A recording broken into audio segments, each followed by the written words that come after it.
we're going to concentrate on Adrienne Rich's poetry. She's a very different poet from Emily Dickinson, if any of you were on the class in Emily Dickinson last week. But one of the things we're going to start with, which I think is probably appropriate, is actually what the woman herself said. And there's a number of quotes here that are of real value. And I suppose these quotes are of value for a number of reasons, not just because they tell you a lot about her approach to poetry and her views of the core incidents in her life that she celebrates in the poems, but also because the last time that she came up on the Leaving Cert, the question was based on a quote from her, where they asked you to comment on what she'd said and your personal response to that and to the poetry itself. So the first quote I want to throw up there is, and something I'm sure those of you who know the poetry well will immediately recognize as true. She said, "The woman who cherished her suffering is dead. I am her descendant. I love the scar tissue she handed on to me, but I want to go on from here, fighting the temptation to make a career of pain." And there's a number of things that are interesting in that. There's no doubt that her poetry is deeply autobiographical. When she talks about a woman who cherished her suffering, we see elements and echoes of that in the poetry. Not just that she was trapped in a life that she eventually discarded, but to a degree she hung on to views that had been given to her, received ideas about who she should be and what she should do for a period of time until she found the strength to shake them off. And she's also very much shaped by those experiences, the experiences of motherhood, the experiences of the life she had as a young woman, the influence of her father, and so on. But what she doesn't want to do, and you can argue whether or not she does this in the poetry itself, is kind of celebrate the pain of those experiences. She wanted to transcend them. And whether or not you feel she did is actually a matter of personal opinion. This is a superb quote. She says, "Every poem breaks a silence that had to be overcome." And there's no doubt in her poetry, she is speaking up for herself, but also trying to do so in a very universal way. Her belief that poetry can actually give a voice to the silenced is really important to her and to her artistic mission. And we see her on a number of occasions in the poems on your course, breaking her own silence, or at least hinting that she's going to do so. And many of the poems are there on a sort of trembling moment of expectation or change, as opposed to celebrating the change after it's taken place. She talks about having lived a life I didn't choose, a life I didn't choose chose me. Now, this is probably true of a number of different periods of our life. The life of, a married mother living a conventional life, she claims was never really one she chose. It was one that she was expected to have, and one that to a degree she felt she'd fallen into. But also it's probably true of her later position as a feminist icon, as a spokesperson for her generation, for LGBT rights, for civil rights during the late 1960s and early 70s. She found herself in those positions of having authority. And although she may not have chosen them, she obviously took those on with great eloquence. She says, "The beauty of darkness is how it lets you see." And this kind of harks back to that first quote. Her belief that it's, struggling, suffering, allows you to see the world in a much clearer way. And that her own experiences, her own sorrows, her own struggles, and there are many of those referred to in the poems themselves, actually allowed her to have a clearer view of the world. And that in turn informed the poetry. And then the last one, a quote about the power of poetry itself. She says, "Poetry is the liquid voice that can wear through stone." And it's very clear that as a poet, as an artist, she believed that poetry had not just a purpose, but actually had a power. That poets and artists had the ability to change how people thought, to influence politics, to influence society and civil rights. And there's that mission running all the way through her poems. Now, she's only actually come up on the Leaving Cert exam once since 2008. And this is the question they asked. Again, starting with a quote from her, she says, "The desire to be heard, that is the impulse behind writing poems for me." And they asked, "Does the poetry of Adrienne Rich speak to you?" Write your personal response referring to the poems of Adrienne Rich that do not speak to you. And it's kind of it's a dangerous question to face in the Leaving Cert, because on the surface, it seems only to ask you for a personal response to what she says and not to ask you anything about how she says it. And it's a mistake if you do that in the Leaving Cert. I think it's almost certain that when they come to asking about her on this year's exam, and I think they will, the focus will be on theme as opposed to style. But when you talk about theme or when you talk about tone, you still need to make reference to the stylistic devices that the poet is using to convey that theme or to convey that tone. And we're going to look at both in the course of this class. Now, if you attended the first class we did on the unseen poem, you'll remember this, which is a simple mnemonic for remembering how to address or criticize in a literary critical way the poetry that you'll face. It's a simple mnemonic, F slits T. What it represents are the following things. Whatever poet you're studying, whichever poems you examine or prepare for the exam, be able to do the following things. Be able to identify the form, to talk about the shape, the structure of the poem.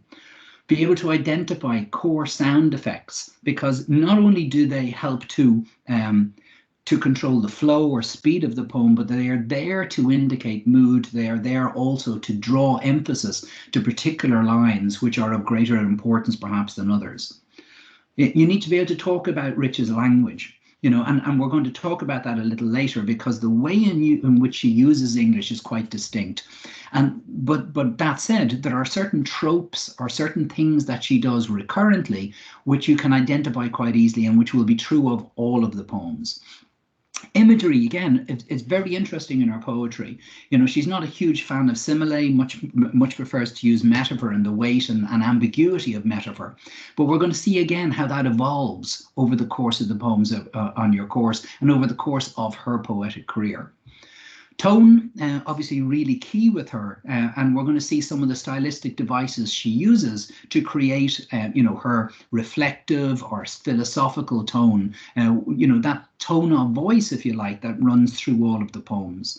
And then style, as we said before, effectively style is the amalgamation of all of those features, in a unique way. Theme we'll come to, but effectively this is what style is. It's the combination of all of those poetic techniques, or at least the poetic techniques that poet chooses to use, and together, effectively like a recipe, gives them a unique flavor, a unique or distinctive voice.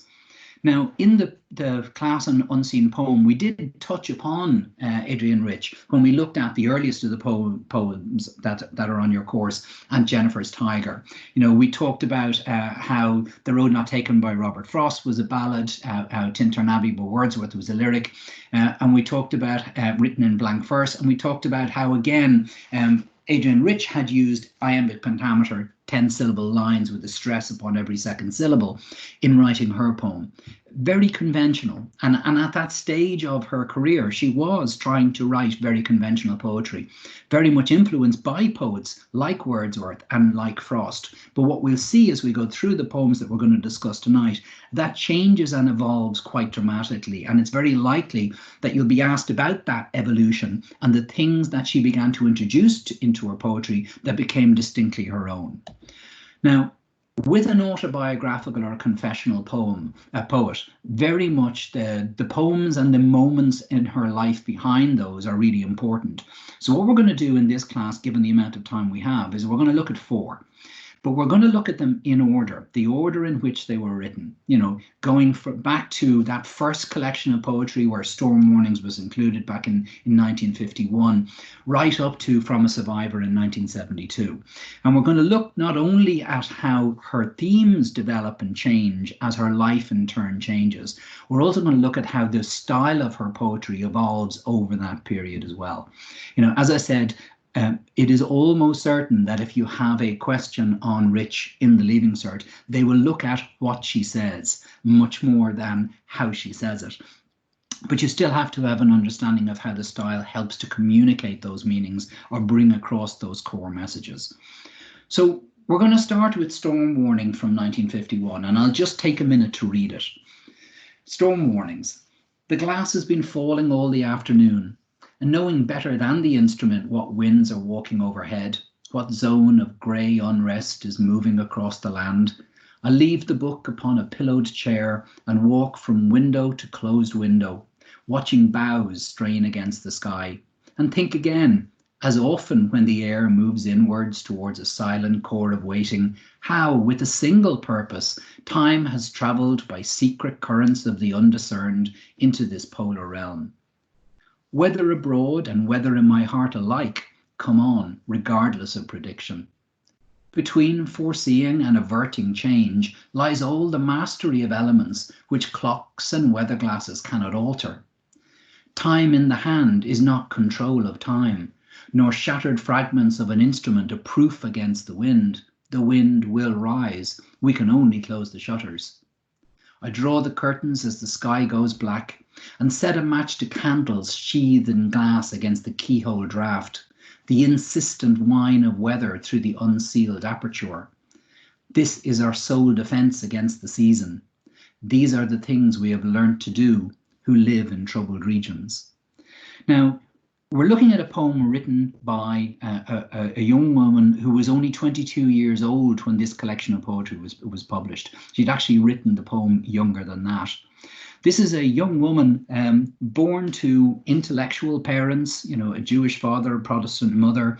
Her father, a renowned pathologist, a professor at Johns Hopkins University. Her mother, also very accomplished, a former concert pianist. And the influence at this stage of her father was really immense. He encouraged her to both read widely, but also to write from a very young age. He home tutored her. He encouraged her early experiments with verse, and was really not just a driving force in this, but a very significant influence, because to a degree he directed her reading as well, because the books that she read, given the amount of time she spent in her father's library, were obviously the books that he had put there. The books of the great writers in the main, and she was very, very keen in those early years to try and fulfill his wishes, to make to make him proud of her. Sorry, I'm just taking a pause because my own daughter is coming to the door. Sorry. So by the time she was 22, she'd come out with her first collection of poems, A Change of World, from which this is taken. But what we see right now is quite conventional poetry. We see a young woman talking about a sense of foreboding, talking about the notion of forecasting or predicting both time, fate, and events, and talking about how we can do what we can do as humans, shield ourselves against the keyhole draft, close the shutters. But these are our sole defense against what she calls the season. And when we look a little closer at the style of the poetry, we see a number, first of all, of key sound effects. We see, sporadic use of alliteration. If you look at lines 3 onwards in the first verse, what winds are walking overhead, what zone of grey unrest is moving across the land, and walk from window to closed window, watching boughs strain against the sky. It's effective. But also it's quite conventional at this stage. The use of assonance, the use of, in this case, long vowels, A's, O's, U's, in many cases double vowels, to slow down the flow of the poem. But what we see her doing here, which we won't see her do much further on, is using an awful lot of punctuation as well to control the speed with which the poem is read, to control the tone, because effectively that's why sound effects are important. They're not important so much in their own right, although they can demonstrate the skill of the poet, their mastery of verse, but they're there predominantly to control effectively the tone of voice, to control the way in which you hear the poem, and by doing that they help the poet to let you hear the emotion that lies behind the words. So in addition to this, we see the use of repetition. You'll see that the words that are underlined here, she does this recurrently. What winds are walking overhead, what zone, time in the hand is not control of time. Wind obviously is something that's repeated all the way through the poem as well. And again, these are here for emphasis. What you also see, and it is something that we'll see the use of a lot as it goes through in terms of language, is the use of long multi-clausal sentences. You know, if you think of somebody like Dickinson with those short, direct lines, very, very short sentences as well within that. Instead, what we have here is the first sentence from a grammatical point of view runs until line 12. In fact, there's only 6 sentences in total in all of the 28 lines. So she has this this control of language, which obviously comes from her own intellect and from her reading, but she is creating this almost conversational tone. But it's the conversational tone of somebody who's quite learned. You know, this is somebody who's 21 years of age, but it reads to a degree like someone much older. And part of that is about that sentence construction. It's about that use of multi-clausal sentences. Another thing she does is she introduces what's called a falling cadence. You know, so she has lines of a particular length, but the last line is shorter than the others. So we have this sense of the voice almost falling off, you know, and walk from window to closed window, watching boughs strain against the sky. And whether in the heart a light come on, regardless of prediction. At the end of each of the 7-line verses, you know, it's a regular form. It's quite an unusual form, but very regular, similar to her very first poem, The Sun, Your Course, and Jennifer's Tiger. It's regular, but she's using something a little new. You know, by having that falling cadence at the end, what we get is the sense of contemplation without ending. We don't get a definitive conclusion. If the last line was longer than the lines before, we get a very emphatic finish to each verse and to the poem. But allowing it to fall off with this falling cadence at the end of each verse, effectively it's like a prompt to think. You know, she's not giving us a definitive answer, but actually prompting thought in ourselves. And if we look a little closer, we'll see that there is a pattern here which is similar to the pattern she's used earlier in her career. There's a lot of the use of iambic pentameter, for example. So all of the lines you see here in italic are 10 syllables long. But actually what she tends to do is she varies this with lines of 11 syllables. So the first line has 11 syllables, the second has 10. And although she doesn't stick to a very rigid pattern of this all the way through, the vast majority of the lines that are not italicized here are 11 syllables. You know, they're something a little longer than an iambic pentameter. And then that creates a rhythm in itself when you have a slightly longer line followed by a shorter one. And then, as we said, the falling cadence at the end of it. So she's still playing with traditional forms. You know, that this is free verse to a degree, but it's still harking back to more formal structures from existing poetry. So we've looked at the sound effects, we've talked about how that influenced tone, and we've looked at her use of language. Let's talk about imagery, because again, this is something she uses quite sparingly. Now, in general, we have this overhanging or overbearing symbol of the storm, which represents events, if you like. So I've jumped ahead to the next stage here. She's using the overbearing image of the storm to represent something obviously more than weather. You know, the notion of weather and wind used all the way through is actually referring to the internal turmoil, if you like, of the young poet herself, or if in this case she's talking about somebody other than herself, if she intends the poem to be universal, about all of our basic unrest in the face of fate, which we can neither control nor forecast. We can only defend ourselves as best we can against the vagaries of fate. So we don't see in this poem any use of simile. You know, we have the use of the metaphor of the wind, the metaphor of the weather, and the weather abroad and the weather in the heart. We have the images of the wind and the shutters, the candle, the keyhole draft. But again, it's quite sparing. You know, if you look at the amount of images and metaphors somebody like Dickinson will use within a very short lyric poem, this is quite sparing. It's quite careful. You know, everything carries quite a lot of weight, but she doesn't overdo it. You know, she uses them for maximum effect, largely because she uses so few of them. So there's some stylistic things we're spotting here, which we're going to see come up again and again. But equally, what you're seeing in this early poem are some things that she's going to move away from, some things she's going to abandon in favor of different poetic tropes, different stylistic features as her style evolves. So let's move on to the second of the poems, which is Living in Sin, written in this case when she was 24, a few years later. And her life is very much changed at this stage. She's met Alfred Conrad. She's currently living with him. She'll marry him shortly after this in 1953 and go on to have 3 children. But something is already happening in terms of her view of this life that, as she says herself, has chosen her. So I'll read it quickly. Living in Sin. She had thought the studio would keep itself, no dust upon the furniture of love. Half heresy to wish the taps less vocal, the panes relieved of grime. A plate of pears, a piano with a Persian shawl, a cat stalking the picturesque, amusing mouse had risen at his urging.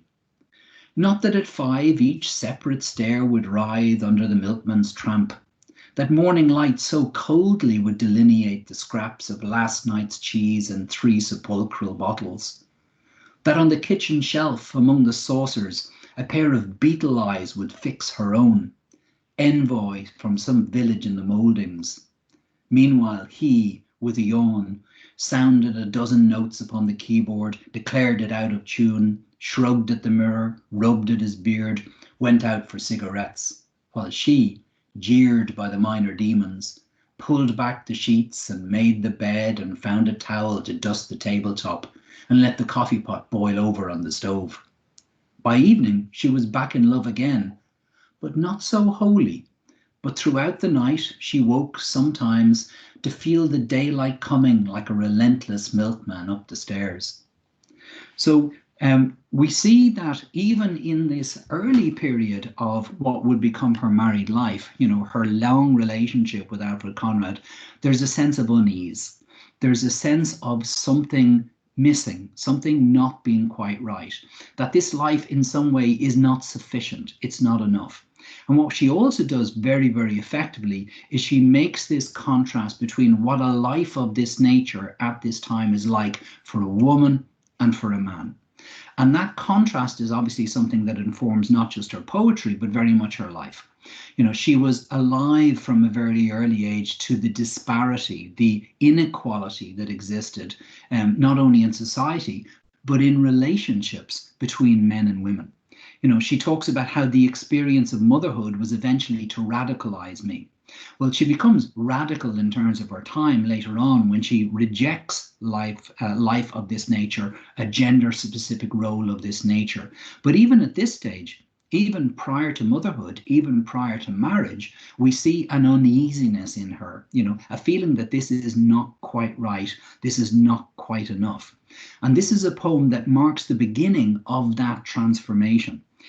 It's characterized by that increasing unrest, a feeling perhaps that she is burying her true self and following the direction of other male authorities. And when we look at how her style has evolved, we see some things again changing, but some things repeating themselves. Again, we see the use of alliteration, words beginning with the same letter and with the same consonants, and the use of assonance. We have those long O's and U's in the very first line. So it begins with quite a contemplative tone. She had thought the studio would keep itself, no dust upon the furniture of love. And by slowing down the line using those long vowels, she immediately makes us pay attention to think about what she's saying, about what this notion of the furniture of love might entail. The use of a plate of pears, a piano with a Persian shawl, a cat stalking the picturesque amusing mouse. Again, it slows it down and draws emphasis to what's going on. But there are some other things that she's doing here with language which are new and which are really effective. One of the things she does very, very cleverly is to use verbs to create that contrast between the man's role or rights within the marriage and the woman's. He sounds a dozen notes on the keyboard, declared it out of tune, shrugged at the mirror, rubbed at his beard, went out for cigarettes. All of them very active. Very much things that you do of your own volition, things that you're choosing to do, demonstrating both power and agency.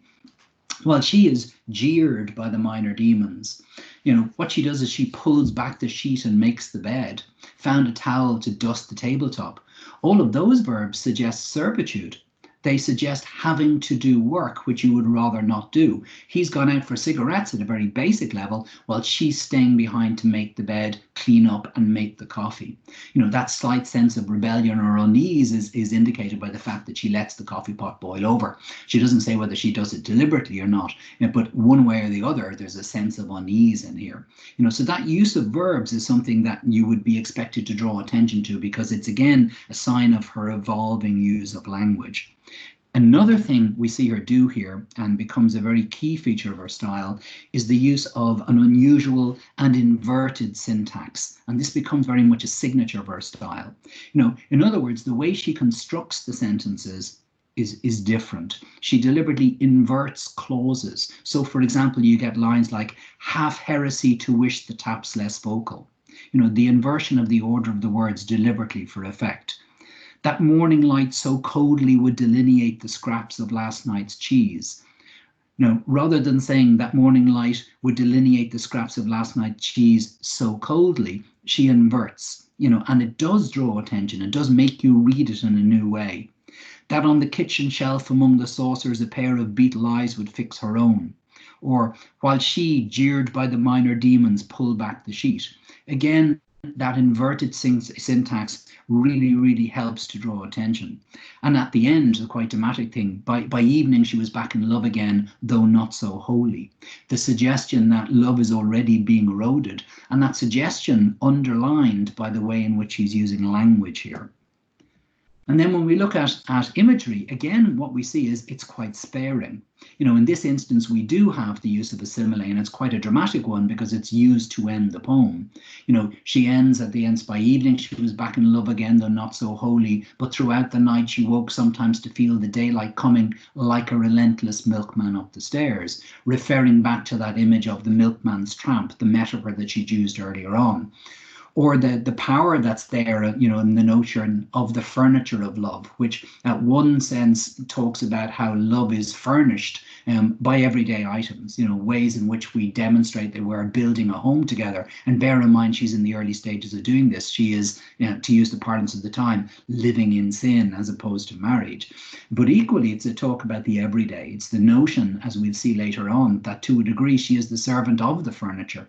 It's her job to pull back the sheets and make the bed. It's her job to dust the tabletop, to boil the coffee pot on the stove. So the furniture suggests more than just the trappings of romance. It's much more the trappings of servitude or duty or service in this regard. Again, the image of the beetle eyes, envoy from some village in the mouldings. Again, it's almost a wistful notion that there's another world out there. In this instance, just a microscopic world of insects hidden in the mouldings of the flat. But also it helps us to get a picture of what that place is like. She paints a very vivid picture of the appearance, with the plate of pears, the piano, etc. It's, as we know, her husband was an academic, and it does sound or look very much like the place you'd expect to find an academic and a poet. But immediately, as we see through those very careful use of metaphors, and again, the hint towards the minor demons, what they might be, and these are to a degree the demons of expectation, the demons related to what the expectation is about a woman's role. But as I said, very few metaphors, just very effectively used. So let's move on from 1955 on quite later on until 1970. At this stage, when this group of poems is published, she's now 41. She's somebody who has changed her life in many dramatic ways. She has moved at this stage to New York, leaving that behind the area of America from her family and her childhood. She's moved to a place which is a hotbed of activism at this time. We're talking at this stage about the end of the 60s when the poetry is being written. This is the time of the Vietnam War, the Algerian War. It's a time of Martin Luther King and the Civil Rights Movement. It's the time of the birth, effectively, politically, of the feminist movement. Her husband is now teaching in the city college in New York. She herself, between 1967 and 69, lectured at Swarthmore College and taught at Columbia University. She was an adjunct professor in the writing division. So she is a recognized writer at this stage. She's a poet well known enough to actually get a job on a writing course in a prestigious university. At home, socially, herself and her husband are hosting anti-war parties and, fundraising parties for the Black Panthers, the really militant black rights group. But her marriage is in trouble. Her marriage at this stage is so strained that by the time the collection is published, they have separated. Conrad actually, not only feels that he is being rejected, but because it's such a shock to him that this would take place, he actually had been telling people that he thought that she had lost her mind. Again, I suppose this reflects a lot of what we read from her when she writes about that period of her life, or when she writes about the struggle to have feminism recognized, is in many cases men just didn't understand it, and that was the case with her own husband. Now, as we know, it becomes more tragic than that, because not only does he not understand why she rejects both him and the life they'd been living, but he cannot deal with that. And he actually, in October of 1970, he drove into a woods close by and shot himself to death.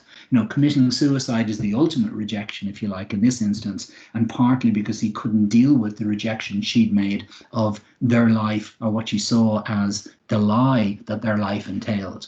So I'll just quickly read the poem.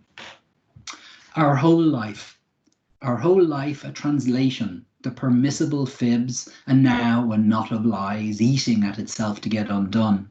Words bitten through words, meanings burnt off like paint under the blowtorch.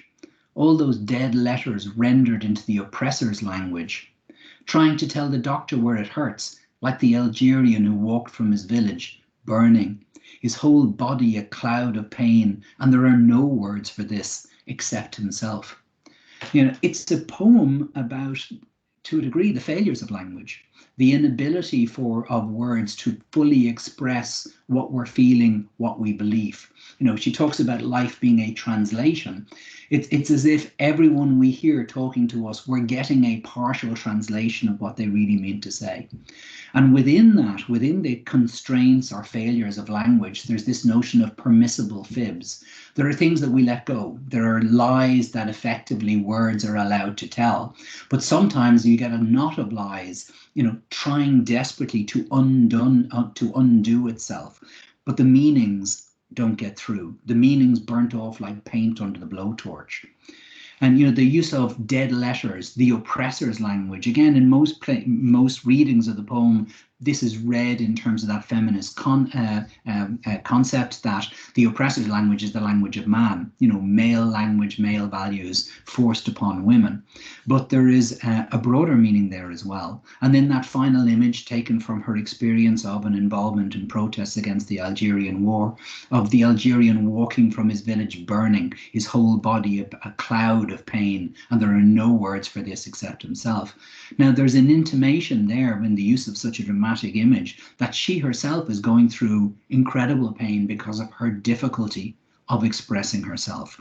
Now, when you bear in mind that this poem is being written in the very last death throes of relationship with a husband who just does not understand, as is made clear from what he tells the people around them, then you can understand why she would begin to a degree to mistrust language, even as she continues to write. So we're seeing a very different person. This is no longer the young 20-year-old writing traditional verse to impress her father. It's no longer the young mother who, even though she had misgivings, bear in mind that even though she wrote the previous poem, talking about living in sin and the constraints or bounds of marriage that she became aware of, she still went ahead and got married a couple of years later, and she went on to have 3 children, and she stayed married for 17 years. But at this stage, what we see is something at the end of that process. She is not the same person. And when we look at the style of the poetry, we also see some significant changes. Now, the thing she's done in this poem, which is really remarkable, is her use of assonance. Now, when we look at sound effects, the thing that jumps out at you when you look at a critical analysis here is the use of assonance to control the tone of the poem and control the speed, because there's only one piece of punctuation in the entire poem. That comma at the verse, we're beginning to try to tell the doctor where it hurts. Other than that, there's nothing. And that's very hard to do, to control the flow of a poem, to ensure that it reads slow enough for you to consider and see the emphasis the poet is placing upon particular lines, particular images, is very, very difficult to do. But she is a master of what she does at this stage. She's a master craftsperson. As I said, lecturing in a university on writing. She's at the stage of mastery that she now teaches others how to do this.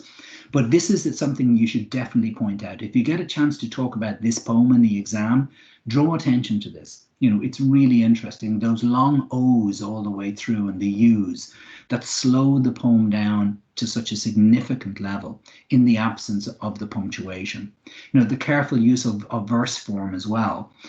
Again, providing pauses through the use of language as opposed to through the use of punctuation.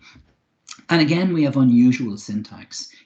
Our whole life a translation, rather than our whole life is a translation, or a more traditional way of expressing that idea. A knot of lies eating at itself to get undone. Like the Algerian who walked from his village burning. In each instance, she's using language in a novel way. And in some cases, it just involves moving the order of words around. But what it does is it makes you think about what's being read, because it doesn't sound cliched. It sounds new. And because it sounds unusual, it makes you stop and think about what's being said in a way that you might not otherwise do.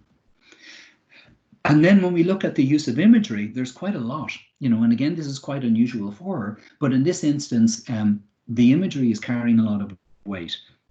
We see two similes used, meanings burnt off like paint under the blowtorch, a very dramatic image. And like the LGA, very, very serious meanings, but they are images. Effectively, they are visual representations of a theme. To convey tone, imagery helps to convey theme. It helps to bring across the central idea behind the writing of the poem, or the idea that the poet is trying to translate to you as a reader. Our whole life a translation, a knot of lies eating at itself, all those dead letters rendered into the oppressor's language. The ideas of language, of language, translation, lies, letters, the language of language being used so effectively. And then at the end, his whole body, a cloud of pain, something that is all encompassing, but also quite indistinct. Very, very dramatic images. But again, if you look at the conciseness of her poetry at this stage, yes, you have one very long poem of hers on the course, but in general, she's now at a stage where she's writing shorter and shorter poems, because they so much within a short number of words, within some very, very carefully chosen words or some very, very carefully chosen images. So we'll go on to one more during the class, and this is from a survivor. Now, at this stage in 1972, she's dealing with the aftermath of her husband's suicide. And in this instance, she's taking the time within a poem to reflect on that. But her view has changed, where she felt a sense of imprisonment in the early days of her relationship, where she felt a lack of control or respect in towards the end of it. She's now at a stage where there seems to be no malice left. There's a certain amount of regret, there's a certain amount of pity, but there's no raging here. There's no anger. That's past. And part of that is reflected in the fact that she has very much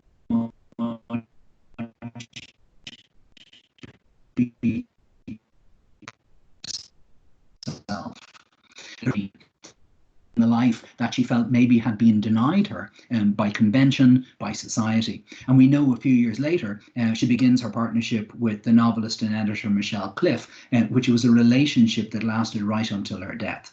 You know, she for her this is important, because her lesbianism wasn't just about her having the freedom to express her sexuality, the freedom to be who she was in that sense, but for her, particularly of the time, it was always also something very political.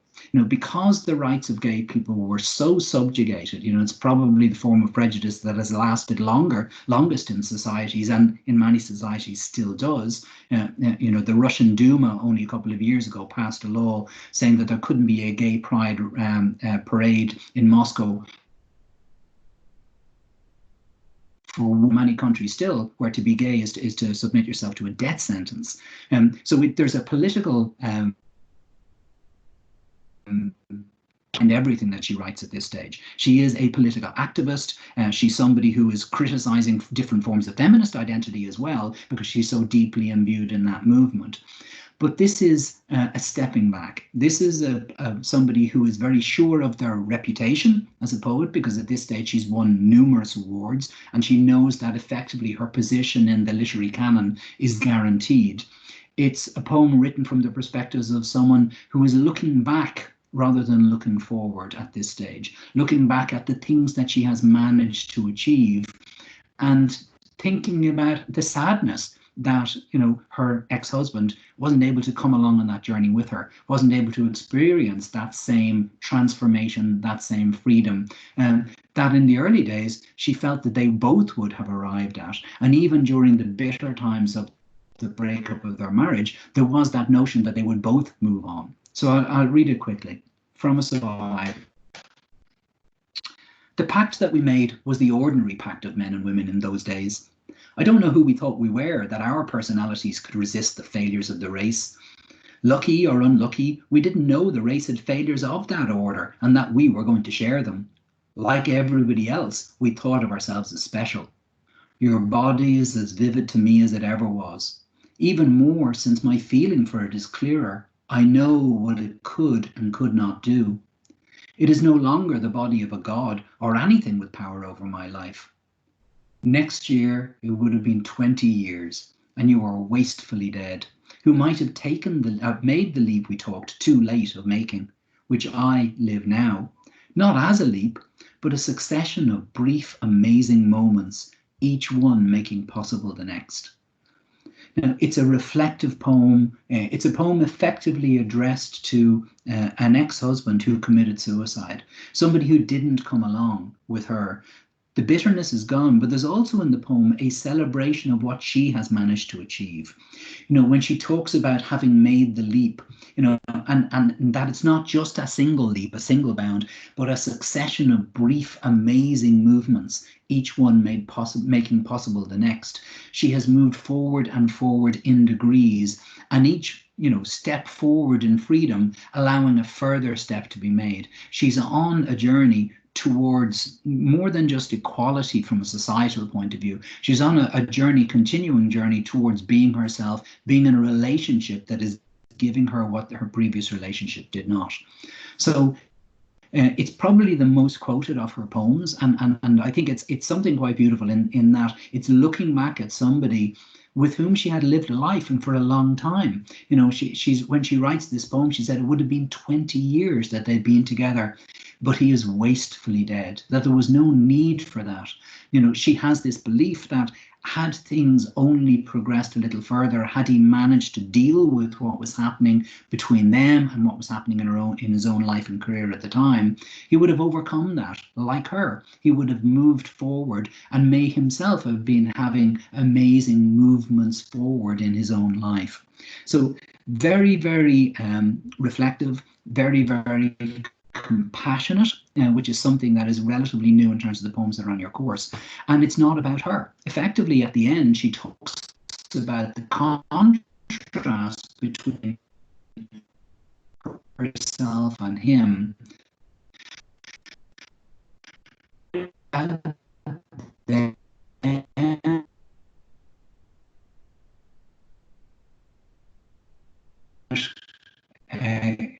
a married couple who were married in the absence of punctuation. Again, we see punctuation used very, very sparsely, with a couple of colons, a couple of commas, but it's the sound effects that really alliteration. We see wastefully later in some others, but largely it's the use of those long vowels to slow you down, to make you pay attention to the words that she's using and to the images that she's conveying in the course of the poem. And we look a little closer here, we see in this instance that imagery is used very, very sparsely as well. The pact that we made, who could resist the failures of the race, the leap. And those three central metaphors are the ones that carry most weight in the poem. They're very simple. The pact that they made, this agreement when they felt that they could control their futures, or that their futures were very clearly mapped out. And the race, the notion of relationships in this instance, who could resist the failures of the race? Lucky or unlucky, we didn't know the race had failures of that order and that we were going to share them. The blind optimism, if you like, of somebody, a couple setting out at an early relationship, not realizing that many relationships will fail and they may end up sharing in those failures. But like everybody else, we thought of ourselves as special.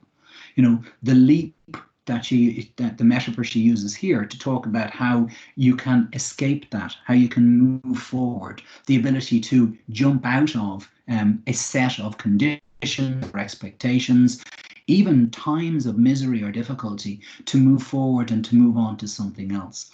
And then there's that very strong metaphor of the body of a god when she talks about him, a reference back, if you like, at this stage, looking retrospectively at how men often had those powers, or were perceived by her, whether that's her father or her husband in those early days of her relationship, as being almost godlike.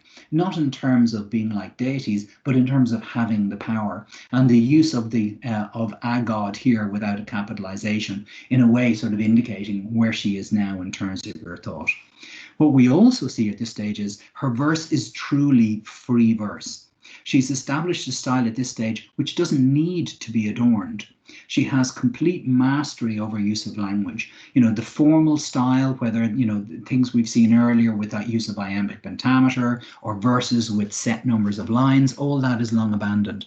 She's moved on beyond it. She uses that unusual syntax, the leap we talked too late of making, which is very dramatic, or each one making possible the next. Inversion, proving a very effective way of drawing attention. And the measures, as we said, very, very simplistic, very, very simple they very simply convey the meaning, and she doesn't need to decorate the poem with any additional ones. There's enough here to bring across the meaning, the theme itself. So what we have in Adrienne Rich is a poet whose poems, at least the poems on your course, tell the story of a life, but it's a very full life, and it's an unusual life, because if you think about it from a societal point of view, she's daughter, the young poet who writes a collection of poems almost to impress her father, although again they are very confessional and they're very personal. Somebody who goes on to be a young wife, a mother, but then towards the end of her life becomes a partner to somebody else in a different relationship, in a same-sex relationship, and finds happiness there, which is lasting and true. And then the poet is a public person. As I said at the very, very start, she's somebody who believes poetry has power. Maybe it had more power in the time she wrote than it does now, but a poet was a public figure, at least when they got to the stage of achievement or of notoriety in some cases that she did. As I said, she's a prize-winning poet, but she's also a very vocal poet. She's not somebody who's hiding in a garret scribbling verse. She's somebody who's out there on the front line. And she's not just a poet. She's writing prose essays.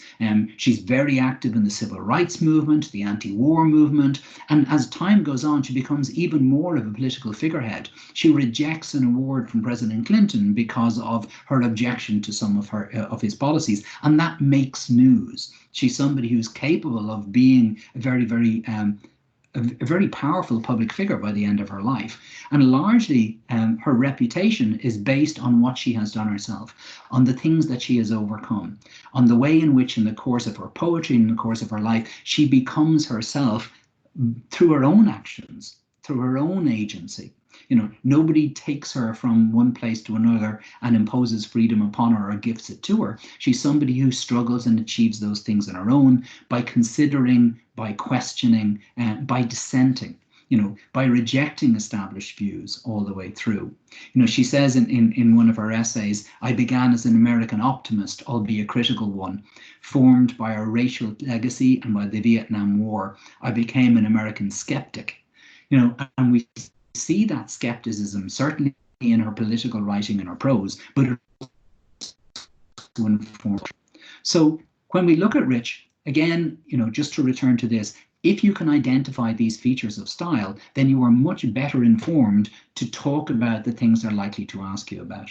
As I said, I expect they're going to ask you about theme, they're going to ask you about the meaning or the message, or they're going to ask you about the tone of voice, you know, the atmosphere, the mood, whatever word or synonym they choose to use. But you need to illustrate how those things are achieved. You know, I think the most likely questions you're going to face in the Leaving Cert are ones like this, you know, talking about change, personal freedom, whether her themes are both personal and universal. And I think you can argue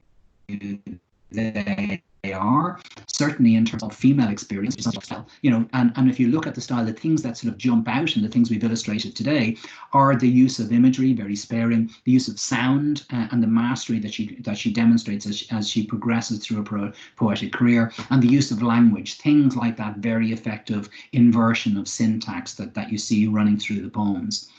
And then the tone, well, what we're really talking about here is who is the person that we're hearing. It's somebody who is very philosophical and reflective. It's somebody who is looking at life almost from a distance, you know, and asking why are things this way, or should things be this way? You know, continually questioning both from a personal point of view, but also looking at this and looking at herself as a representation of women everywhere, particularly at that time. And what we also find in the tone, there's often this sense of foreboding, you know, that notion of the milkman on the stairs. We get the impression that something's going to happen. And the use of the falling cadence, which we saw all the way through, again, helping to bring that across. Now, in the time we have available, I didn't get a chance to go into the longest of the poems, but we have managed to go through 4. Hopefully it's helped to illustrate a lot of the central themes and a lot of the central features of style that you'll see in her. So I'm going to unmute your mics, and if anybody would like to ask a question, then, you know, there's only a few of you on anyway, so feel free, just click the mic button and ask any question that might have occurred to you.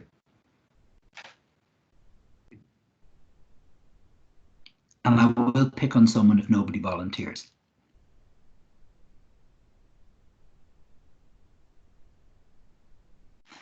All right, I'm going to have to. Lauren, anything occurred to you, or anything you'd like to reflect on from your knowledge of the poem? Oops. Can you unmute? I wonder if there's a... Ah. Oops. Yep, go ahead. Not really. I know it's very unfair to put you on the spot like this, but, you know, did you find this useful? I mean, you know, obviously it's very hard when all you hear is your own voice for the bones of an hour, you know, but hopefully this is relevant. I mean, did you find it of use? Yeah, the details about the structure and all the alliteration was very useful. Okay, good. I mean, I'm going to do another class after this on Evan Boland, but what I'm going to finish this series of classes with is a class on exam technique, and I'd strongly encourage you to turn up if you can, because, you know, long experience of preparing people for the Leaving Cert has shown me one thing, and above all, is that people don't answer the question. or they answer part of the question, or they're not quite sure on the day what question or questions they're being asked. And there are simple ways of addressing this. One of the things I've been trying to show you in all of the classes I've done on poetry is that even when, as we saw in the last Leaving Cert question, they seem only to be asking about one thing, in this instance, theme or what the message are, they want you to tell them how that was conveyed.